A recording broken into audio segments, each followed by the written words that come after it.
सचिवांनी कॅबिनेट बैठकीत शक्तीपीठबाबत शेतकऱ्यांची भूमिका मांडली असा प्रतिक्रिया आंबेडकर यांनी दिली। आमची कुठलीही नाराजी नाही असंही प्रकाश आंबेडकर यांनी खुलासा केलाय। शक्तीपीठ महामार्गावर समन्वयानं मार्ग काढा मुख्यमंत्र्यांच्या या सूचना असल्याचं आंबेडकरांनी सांगितलंय। नाही, कॅबिनेटमध्ये आज हा विषय चर्चेला आला होता। या विषयाला चर्चेला आल्यानंतर कोल्हापूरमध्ये जे काही शेतकऱ्यांचा विरोध आहे आणि शेतकऱ्यांची लँड होल्डिंग कमी आहे याच्याबद्दलची वस्तुस्थिती आम्ही कॅबिनेटमध्ये मांडली आणि त्याप्रमाणे त्याच्यामध्ये अजूनही काय दुरुस्ती करता येईल त्याच्याबद्दलची विनंती केली। नाराजी नाही, आपली सूचना आपली भूमिका मांडली।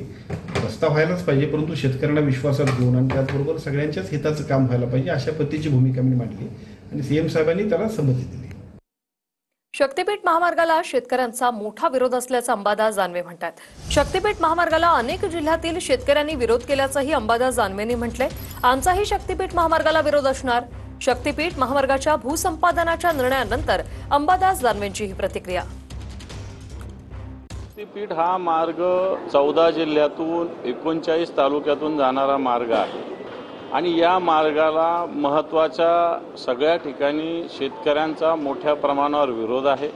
कारण आत्ताच्या घडीला एक वेगळा मार्ग हा शक्तीपीठला जवळपास पॅरलल ज्याला म्हणता येईल असा मार्ग उपलब्ध असताना हा शक्तीपीठचा घाट का सरकार घालतंय हा एक जनतेला आणि शेतकऱ्यांना पडलेला प्रश्न